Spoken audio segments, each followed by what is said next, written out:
You're not lazy. How your subconscious is running the show. Welcome to the Self-Concept Bestie podcast. I'm your host, Laura. First of all, I want to apologise in case my voice is a little bit croaky today because this is getting recorded very early in the morning and I'm not long out of my bed. Let's get into it. Have you ever said, why do I keep doing this? This episode is going to change how you see yourself forever because the problem isn't your behaviour, it's your identity. You don't have a consistency problem. You have a subconscious identity that doesn't match the life that you're trying to create. Do you ever start something and stop something? I touched on this last week. And you're wondering, why can't I stick to it?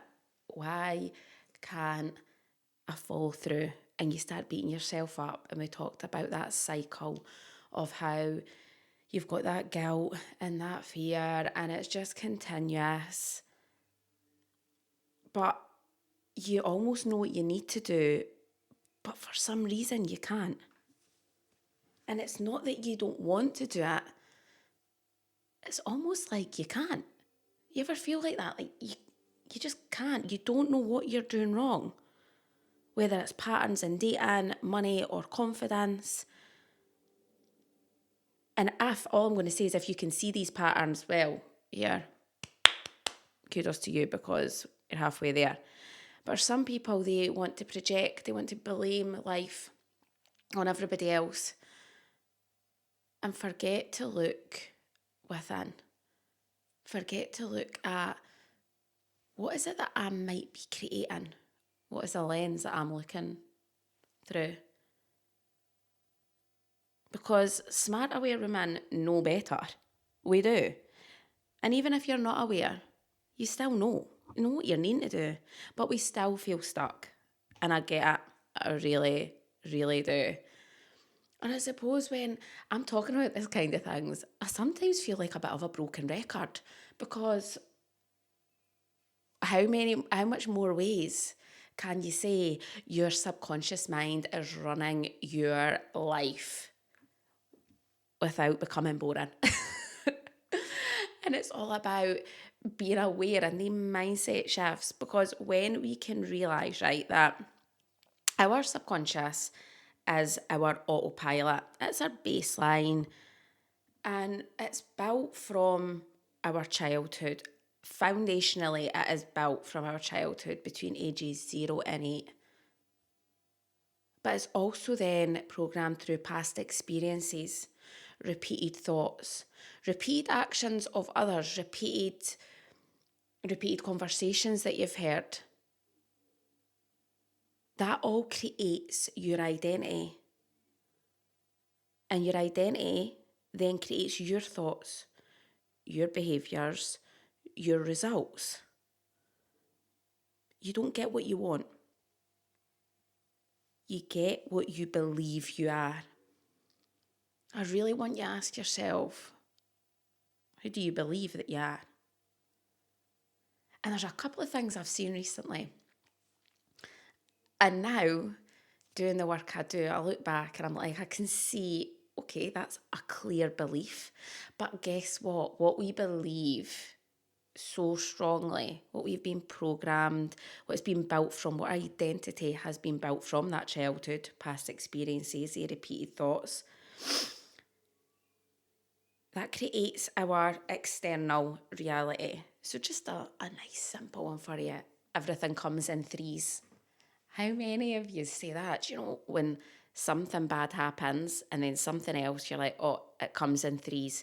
So you're waiting for the other shoe to drop. So guess what our brains are naturally going to do? They're going to look for evidence for that third thing. They're going to look for evidence for the next bad thing to happen.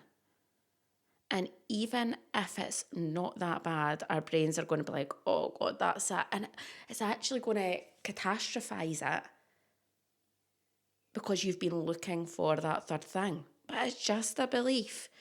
That is just a belief that you've created, that you've programmed your brain to look out for. And what happens when we actually start to question that? Like, no, things don't come in threes. What if we start focusing on if something good's happened, oh my God, it comes in threes. What else is going to happen that's great? What happens when we start to flip it? What happens when we start to change it? What happens when we start to believe who we are? And again, I feel like, oh my God, Laura, how many times could you say this? Because it is the foundation of everything. Our belief systems, who we believe that we are, is what is shown in our reality. And I even challenge you just to look at your life, look at what's happening, and listen to what you say. And when you hear yourself speaking these beliefs out, say, is this true? So let's go in. I want to give you some examples just in general that I've heard over the past few months. First one, how many is, I'm the girl who always gets ghosted. Guess what's going to happen? Even when you're not getting ghosted, your brain is going to filter out probably something wrong with this guy that makes you not interested, because you believe that you get ghosted, so it's going to want to keep proving it to you.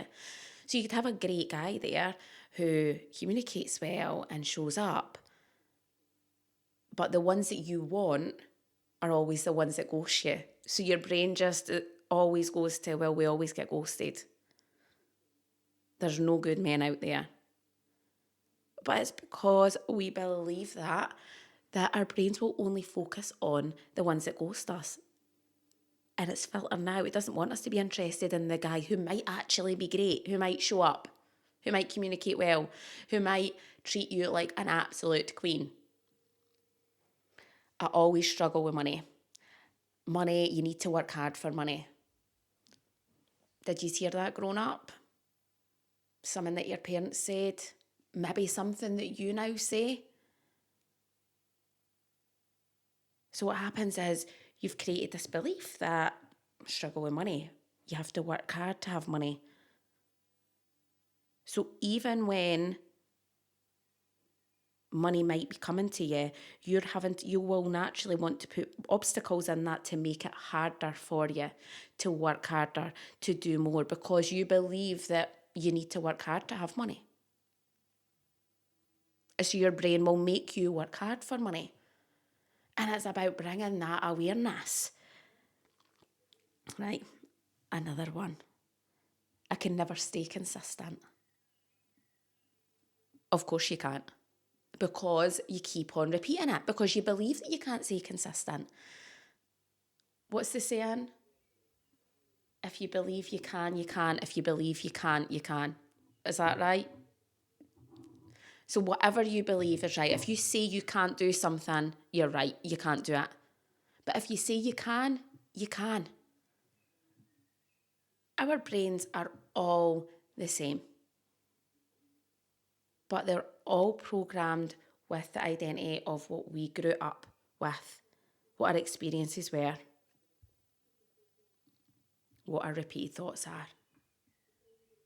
So of course we're all different, and that's the beauty of the human race, isn't it? We've all got free will. We all have we get to decide.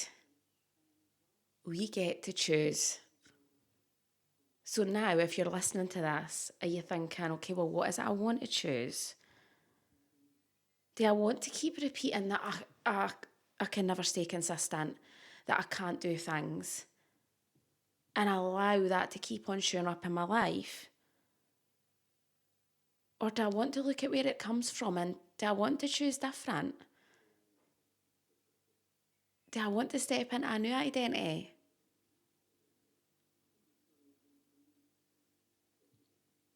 Another example. People lose interest in me. Again, goes back to the dating. And I've heard this from people on TikTok quite a lot. Of course they do. Because it's only the ones that are losing interest in you that you're focusing on. Your brain will only take out the ones that aren't losing interest in you. The ones that are, you're not even registering. So you'll subconsciously act in ways that prove that to be true over and over and over again. But you're not broken. You're just running a program that you didn't choose. And until you change the identity, you'll keep recreating the same life in different forms. See it all the time. Someday, especially when it's like in dating or relationships, the same patterns happen. Oh, what happens? They break up. But nobody's decided to actually heal internally and take accountability for what they caused or how they reacted or what identity they were running from, what they believed about themselves. They get into another relationship and guess what happens? It's the same pattern. It's just in a different form because subconsciously that is your identity. That's what you believe about yourself. So until we change these beliefs and we change that identity, you're going to keep repeating the same thing. It's going on the same hamster wheel over and over and over again and project and will be, oh, it's their fault. They done this. How dare they speak to me like that? But actually, do we ever stop and ask, what is it that I'm internally believing here? Because that same scenario could happen to somebody else with a completely different identity, belief system and perspective, and they will look at it through a completely different lens. Because we don't all think the same, because we've not all had the same experiences. So when we think about bringing that power back to us, how do we bring that power back internally to us? Because our identities are learned. They are learned through our life. But guess what? They can be rewritten. We get to decide. There's something I always say to my kids. You are the only person that can make you feel something. And I'm not saying that we have to put up with disrespect or tolerate people being unkind. I'm not saying that at all. But what I mean when I tell them that, they are the ones who get to choose how it makes them feel. So when they're brothers, when they're fighting, one of them is moaning, he's done this, he's done that, he's annoying me, but he's reacting to it. So guess what his brother does? Is he keeps on doing it because he's getting the reaction he wants.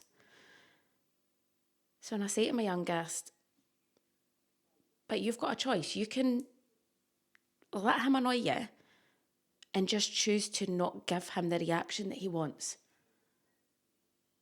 Not allow it to mean anything about you. To not take that personally. Because that'll then, he'll lose his power, he'll stop doing it. It's the same with our thoughts.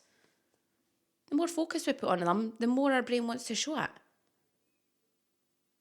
So you're the only person that can make you feel something. You could be sitting in a room with 10 people and somebody can come in and say something to the whole group, like really quite nasty to the whole group. Every single person is going to perceive that through a different lens. Every person is going to react or respond to that in a different way. Are they going to choose to take it personally? Some might. Some might not even be fazed by it because they're like, well, you know what, I know who I am. I'm not bothered what you're going to say. I'm not going to allow your comments to ruin my day. Everybody reacts and responds differently. And that's the power, is we've got that choice. How we move, how we want to respond, how we want to make things feel. And yes, what will happen is subconsciously our brains will be there to protect us. So if you find yourself reacting really quickly, it's not because it's something that's happened in that moment. Your brain is remembering something from a past experience and it doesn't want to experience it again. So it triggers you. But you're not there. You're not, that current reality could have been 10 years ago. But our brains doesn't know the difference between present and past. It just knows that it's a familiar feeling that it doesn't want to feel again. So when you think about, I like quite like to look at people when they're like really reacting, like moaning, why me? You know, the victimizing type that is everybody else's fault but theirs. See now that I've shifted, and when I see people like that, I just look at them and think, oh God, that's just a little person, a little child in them. Because that's where they're reacting from. Because they've never actually done the work to go back and heal that part, that inner child in them that is reacting to the current reality. Are you with me? Are you following on here? So when you look at people, you're like, I'm literally dealing with a child here. You start to perceive things differently, and you stop taking things so personally. Because when you can take accountability for you and you can trust you and who you're being, that's when things shift. That's when things change, because you get to decide, you get to take that power back. You don't need to be the one that's reacting and regretting it after. You've got the power to choose. You've got the power to change. And by bringing that awareness into the beliefs that you're holding, that you're running your life, when you really are aware of them, you'll start hearing yourself say it. And when you start hearing yourself say it, you'll actually notice how true it actually is. But when you can become aware of it and then actually start to choose I'm trying to get my words out here. Choose the opposite, choose different. So when you hear yourself saying money's hard to come by, when you keep on hearing yourself repeat it over and over and over again, what happens when you start saying, you know what, money does come to me easily? And you might be thinking, Laura, but it doesn't, so why am I going to say it? But by repeating and by emotional reinforcement, by actually looking at, oh, well, wait, money did come easy to me today. For instance, I found a penny lying on the ground, I picked it up. Money comes easy to me. So when you actually build in that awareness, that repetition and that emotional reinforcement, what starts to happen is change. Your brain then will start to search for all the little things where money is coming easy to you. So you stop giving power to that old belief and you start integrating the new ones. You start to change them. This is the work that I do when we can look at what the beliefs are running. What is it that's holding you back? What is it in your life that you feel stuck or you feel triggered by? What beliefs is it that you're running on? And when we can look at that, be able to bring that awareness to them and change them on a subconscious level, it changes the trajectory of your life. It changes the patterns. It changes the behaviour. It changes your actions. Guess what? It changes the results. It changes our reality. It changes what we're seeing. The moment that you stop trying to change your behaviour and start changing who you believe that you are, that is when everything shifts. So who is it that you believe that you are? Just sit tonight, get a pen and paper out, and I would write out your dream you. What is she doing? Where is she? What job does she have? What does she believe? Write her out. And start becoming aware of what it is you keep on repeating. Start becoming aware of the stories that you keep on telling yourself. And start to change them. And if you're feeling like you're ready to actually go right into this kind of work, this is the work that I do. Whether it be in the community or whether it be with one-to-one clients. My link tree is in the show notes below. Reach out if you've got any questions. Because sometimes just getting in that room with somebody who can keep you accountable, who can actually give you a different perspective, challenge your thinking, challenge you to think that bit differently. That support can change everything. You don't need to do it alone. I've become the woman who I needed back then. And sometimes you need someone to be able to say, I see you. We can change it. You can change your life. This doesn't need to be your future. We all have a choice. We have a choice to step into our power and remember who the hell we are. So please, please, go around today knowing how incredible you are. Look yourself in that mirror and really ask yourself, what is it I want? What is it I believe about myself? And as I say to many, many people, if you are standing in that mirror and how you speak to yourself, you would not say it to a 5-year-old or to your best friend. You do not say it to you. Start speaking that love to yourself. Start seeing yourself. Start believing that things are possible. And start watching everything change. Thank you so much for listening.